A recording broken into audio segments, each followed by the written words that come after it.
लोगों को कड़ाके की सर्दी से राहत तो मिल चुकी है, वहीं चिलचिलाती हुई धूप लोगों के सर पर सवार है, यानी कि असहनीय गर्मी अब पड़ना स्टार्ट हो चुका है। ऐसे में लोग टेबल फैन, स्टैंड फैन और लोगों ने सीलिंग फैन तक यूज कर लिए, कूलर तक इस्तेमाल कर लिया, लेकिन गर्मी से राहत मिलने का नाम नहीं ले रहा है। ऐसे में एकमात्र चीज जो कि आपको इस गर्मी से राहत दिला सकता है और वो है एसी यानी एयर कंडीशनर। अब एसी खरीदते हुए लोगों के मन में बहुत सारे डाउट होते हैं, जिनमें सबसे पहला डाउट होता है कि हम इन्वर्टर एसी लें या फिर non inverter AC. Inverter AC क्या होता है, नॉन इन्वर्टर एसी क्या होता है, किसमें कम इलेक्ट्रिसिटी लगती है, किसमें ज़्यादा इलेक्ट्रिसिटी लगती है, आपका घर किस टाइप का है तो कौन सा एसी आपको लेना चाहिए, किस एसी की मेंटेनेंस खर्च ज़्यादा आती है, किसकी कम आती है। क्योंकि एसी जो है वो लगभग यहाँ पर कहें तो मेनली दो तरीके के आते हैं, एक होता है इन्वर्टर एसी, दूसरा नॉन इन्वर्टर एसी। और एसी एक ऐसी चीज़ है जो पंखे की कीमत में आपको मिलती नहीं है, इसीलिए एसी परचेस करने से पहले पूरा क्लैरिफाई हो लीजिए कि आपकी स्थिति क्या है और कौन सी एसी आपको लेना चाहिए, कितना बजट आपके पास है, किसका मेंटेनेंस खर्च ज़्यादा होगा, किसका कम होगा, कौन ज़्यादा इलेक्ट्रिसिटी कंज्यूम करेगा, कौन कम इलेक्ट्रिसिटी कंज्यूम करेगा, कौन जल्दी से आपके रूम को ठंडा करेगा और कौन देरी से ठंडा करेगा।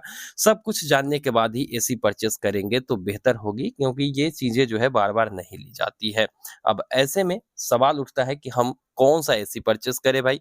हम इन्वर्टर एसी लें या फिर नॉन इन्वर्टर एसी लें? चूँकि पहली बार एसी खरीदने जा रहे हैं, तो एसी अगर गड़बड़ भी ले लेते हैं, तो पता नहीं किसको थमाएँगे, कहाँ बेचेंगे, क्या करोगे अगर दिक्कत हो गई तो? तो चलिए ना, आज के इस वीडियो में आपके इस डाउट को क्लियर करते हैं और समझते हैं कि आखिर इन्वर्टर एसी और नॉन इन्वर्टर एसी में फ़र्क क्या होता है, और खुद ही आप डिसाइड कर पाइएगा कि आपको कौन-सी एसी के साथ जाना चाहिए। तो चलिए, बिना डिले किए वीडियो को स्टार्ट करते हैं और देख लेते हैं कि आखिर इन्वर्टर एसी और नॉन इन्वर्टर एसी में फर्क क्या होता है। तो अगर हम इन्वर्टर एसी और नॉन इन्वर्टर एसी में सबसे मेन डिफरेंस की बात करें कि क्यों आखिर इसको इन्वर्टर एसी कहा जाता है, दूसरे को नॉन इन्वर्टर एसी, तो दोनों में जो फर्क होता है वो कंप्रेसर का होता है। इन्वर्टर एसी में वेरिएबल स्पीड के साथ कंप्रेसर काम करती है, जबकि नॉन इन्वर्टर एसी में फिक्स स्पीड वाली कंप्रेसर होती है। मतलब ये कि अगर हम इन्वर्टर एसी लेती है तो वहाँ पर उसका जो कंप्रेसर है वो फुल स्पीड और मेंटेनेंस के हिसाब से ऑटोमेटिक जो है वो कम स्पीड पे चलता है। जब आपका रूम ठंडा हो जाता है तो अपने आप वो अपनी स्पीड कम कर लेता है। लेकिन वहीं पे नॉन इन्वर्टर एसी की बात कर ले तो वो उसका जो कंप्रेसर होता है वो फिक्स्ड स्पीड में चलता है। मतलब ये कि रूम अगर आपका ठंडा हो गया है तो उसका जो कंप्रेसर है वो बंद हो जाएगा, और उसके बाद फिर से जब रूम आपका ज़्यादा ही गर्म होने लगता है, एक लिमिट जो आपने तय की है कि हमें इतने लिमिट तक, हमें इतनी डिग्री सेल्सियस तक के ठंडी चाहिए, अगर उस लिमिट में आ जाती है, उससे ज़्यादा गर्मी पड़ने लगता है, तो फिर से आपका जो कंप्रेसर है वो काम करने लगता है। लेकिन इन्वर्टर एसी में ऐसा नहीं होता है, उसमें जो है कंप्रेसर हमेशा चलते रहता है, स्पीड कम ज़्यादा हो रही होती है। तो यहाँ पर मेजर डिफरेंस इन दोनों ही एसी में यही होती है कि इसका कंप्रेसर जो है वेरिएबल स्पीड पे चलता है, और जो नॉन इन्वर्टर एसी है उसमें जो इसका कंप्रेसर होता है वो फिक्स्ड स्पीड में चलती है। इसलिए दोनों का नाम इन्वर्टर एसी और नॉन इन्वर्टर एसी है। तो समझ गए होंगे आप कि इन्वर्टर एसी में इस कंप्रेसर जो है वो वेरिएबल स्पीड पे चलती है, जबकि नॉन इन्वर्टर में फिक्स्ड स्पीड पे। अब बात कर लेते हैं यहाँ पर कि आपको लेना कौन-सा चाहिए। तो अगर यहाँ पर आपका घर, जिस घर में आप एसी इंस्टॉल करना चाहते हो, उस घर में अगर ऊपर में भी कोई रूम है, यानी कि ग्राउंड फ्लोर पे रहते हो और ऊपर में अगर फर्स्ट फ्लोर, सेकंड फ्लोर है, तो ऐसी स्थिति में आपको इन्वर्टर एसी के साथ जाना चाहिए। लेकिन वहीं पे अगर आप जिस रूम में आप एसी इंस्टॉल कर रहे हो, अगर वो ओपन में है, डायरेक्ट सनलाइट अगर आपके घर पे आ रही है, उस स्थिति में आपको नॉन इन्वर्टर एसी के साथ जाना चाहिए। क्यों? क्योंकि मैंने पहले ही कहा कि जो नॉन इन्वर्टर एसी होती है ना, वो फुल स्पीड में चलेगा। अगर मान लो डायरेक्ट सनलाइट आपके घर पे आ रही है, तो ज़ाहिर-सी बात है कि रूम ज़्यादा गर्म होगा, तो ज़्यादा गर्म होगा तो जो फुल स्पीड में जो एसी चलेगी, वही तो जल्दी से आपके रूम को ठंडा कर पाएगा। तो ऐसी स्थिति में नॉन इन्वर्टर एसी आपके काम आएगा। डायरेक्ट सनलाइट आ रही है घर पे, तो नॉन इन्वर्टर एसी के साथ जाइए। नहीं तो अगर आपका जो है फर्स्ट फ्लोर, सेकंड फ्लोर कुछ भी है, अगर आप रहते हो ऐसे घर में, तो वहाँ पर आपका इन्वर्टर एसी काम कर जाएगा। लेकिन बहुत सारे अभी भी इन दोनों में फ़र्क है जो कि आपको समझना चाहिए। तो अभी तो मैंने कहा कि डायरेक्ट सनलाइट आ रही है तो नॉन इन्वर्टर एसी के साथ जाइए, क्योंकि जल्दी से आपके रूम को वो ठंडा भी करेगा। दूसरी बात कि अगर आपके घर पूरे तरीके से पैक्ड है, सील्ड है, कहीं से भी हवा आने जाने की दिक्कत नहीं है, उस स्थिति में आप इन्वर्टर एसी लीजिए। लेकिन अगर आपका घर ऐसा है जहाँ पर आप आते-जाते हो हमेशा, घर या फिर गेट हमेशा खुलते रहता है, तो ऐसी स्थिति में आपको नॉन इन्वर्टर एसी के साथ जाना चाहिए। अब यहाँ पर बात कर लेते हैं इलेक्ट्रिसिटी कंजप्शन की। सबसे बड़ी इशू तो वही होती है।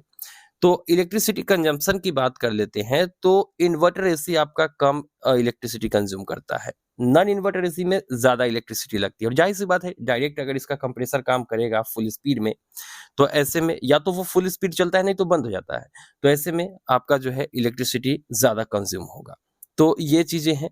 अब अगली बात कर लेते हैं यहाँ पर कि इसकी जो कॉस्ट होती है, मेंटेनेंस कॉस्ट भी दोस्तों यहाँ पर देखना होता है, क्योंकि अगर आप मेंटेनेंस कॉस्ट नहीं देखोगे कि आपका कौन सा एसी कितने दिन चलने वाला है, ऐसे स्थिति में आपको पता चलेगा कि पता नहीं कि खराब हुआ एसी तो कितना खर्च आ जाएगा। तो अगर आपने नॉन इन्वर्टर एसी लगा लिया है तो वहाँ पर खर्चा आपका कम आता है मेंटेनेंस में, लेकिन इन्वर्टर एसी में आपका खर्चा ज़्यादा होता है। इलेक्ट्रिसिटी तो कम लगेगी लेकिन खर्च ज़्यादा आ जाता है, क्योंकि इन्वर्टर एसी में 2 पीसीबी लगे होते हैं, जबकि नॉन इन्वर्टर में 1 पीसीबी लगा होता है। 2 पीसीबी लगा होता है इन्वर्टर एसी में और उसका खर्च जो है, वो अगर वो खराब होता है, तो 10 से 12,000 रुपए आपको देने पड़ेंगे और बहुत जल्द ही लोगों का कहना है कि इन्वर्टर एसी में बहुत जल्द ही उसके पीसीबी खराब हो जाते हैं और उसके बाद आपको 10 से 12,000 यानी आपने जितना में एसी खरीदा होगा, उससे लगभग आधा या फिर 40% के आसपास उसको रिपेयर कराने में आपको खर्च आ जाएगा। वहीं पे नॉन इन्वर्टर एसी की बात कर लेते हैं, तो उसमें सिंगल पीसीबी होता है और उसका खर्चा 2 से 3,000 रुपया आता है।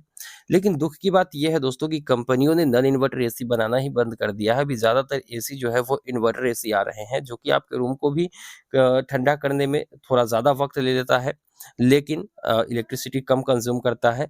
लेकिन इलेक्ट्रिसिटी का अगर बात करते हैं, तो इलेक्ट्रिसिटी भले ही कम कंज़्यूम करे, लेकिन अगर इसके मेंटेनेंस कॉस्ट की बात करें तो इसका ज़्यादा आता है, जो कि यहाँ पर मेंटेन कर रहा है। लेकिन नॉन इन्वर्टर एसी जल्दी मिलता ही नहीं है, तो ये वाली दिक्कत हो जाती है। एक और बात यहाँ पर हम आप लोगों को कहना चाहेंगे कि अगर आप ऐसे घर में एसी लगा रहे हो जहाँ पर आप 4 से 5 घंटा ही एसी चलाते हो और साल में 4-5 महीने ही चलाते हो, तो आप नॉन इन्वर्टर एसी के साथ जाइए, क्योंकि इन्वर्टर एसी के साथ जाने से आपको नुकसान हो सकता है, क्योंकि इसको अगर आप यहाँ पर इलेक्ट्रिसिटी कंजम्पशन रुकता है ये, जहाँ पर वहीं पे खर्चा इसका मेंटेनेंस का ज़्यादा है। तो ओवरऑल अगर हम फाइनल कंक्लूजन यहाँ से ही कर लेते हैं, क्योंकि मेजर चीज़ों को हमने यहाँ पर कवर कर लिया है, तो अब फाइनल शब्दों में अगर हम बात करें तो इन्वर्टर एसी में क्या-क्या हुआ अभी आपने देखा। इन्वर्टर एसी में इसका जो कंप्रेसर है वो लगातार चलते रहता है, इलेक्ट्रिसिटी कम कंज्यूम करता है, लेकिन अगर आपके घर के ऊपर फ्लोर है, 1-2 फ्लोर है, तो वहाँ पर इन्वर्टर एसी लगाना है, लेकिन इसका मेंटेनेंस कॉस्ट ज़्यादा आ जाता है, लेकिन बिजली खर्च ये कम करता है। वहीं पे नॉन इन्वर्टर एसी अगर आपका घर ओपन में है, उससे ऊपर कोई फ्लोर नहीं है, डायरेक्ट सनलाइट आ रही है, तो वहाँ पर आप जो है नॉन इन्वर्टर एसी लगाइए, क्योंकि वो जो है लगातार चलता है उसका कंप्रेसर, जिसकी वजह से आपके उस ज़्यादा गर्म रूम को ज़्यादा जल्दी वो ठंडा कर पाएगा। इलेक्ट्रिसिटी थोड़ा-सा ज़्यादा कंज्यूम 30% ज़्यादा करेगा नॉन इन्वर्टर के इन्वर्टर एसी के मुकाबले, लेकिन रूम को जल्दी से वो ठंडा भी करेगा और तो और यहाँ पर इसमें सिंगल पीसीबी होती है, जिसकी मेंटेनेंस खर्च भी कम आती है। तो यहाँ से जो है आप अपने हिसाब से, बजट के हिसाब से, वैसे कॉस्ट की बात कर लें दोनों के प्राइस की, तो लगभग दोनों का सेम ही प्राइस होता है, थोड़े बहुत ऊपर-नीचे हो जाते हैं, लेकिन इन्वर्टर एसी तो हमारे हिसाब से 20,000 से स्टार्ट भी हो जाता है अगर फ्लिपकार्ट पे सर्च करोगे तो। लेकिन नॉन इन्वर्टर एसी सर्च करोगे तो वहाँ पर मिलना ही मुश्किल हो रहा है। तो अगर आप लोग लेना चाहते हो तो मैं यहाँ पर रिकमेंड करूँगा कि आप लोग नॉन इन्वर्टर एसी के साथ जाइए, क्योंकि जो रिक्वायरमेंट हमने बताई है वो नॉन इन्वर्टर एसी के लिए काफ़ी है, क्योंकि रूम भी ज़्यादा गर्म हो रहा है तो भी नॉन इन्वर्टर एसी लेना चाहिए, मेंटेनेंस खर्च भी कम है और साथ ही साथ यहाँ पर जो है डायरेक्ट सनलाइट आती है तो आपके रूम को जल्दी से ये ठंडा भी करेगा। अगर मिल जाती है आपको लोगों को तो आप इस एसी के साथ जा सकते हो। तो उम्मीद है कि आप लोगों के जो डाउट होंगे वो क्लियर हो चुके होंगे, लेकिन फिर भी अगर मन में कोई भी सवाल है कमेंट सेक्शन में लिखिए, क्योंकि आपके हर कमेंट को हम पढ़ते भी हैं और रिप्लाई भी करते हैं। तो मिलते हैं किसी नई वीडियो में, दीजिए इजाज़त। Thank you.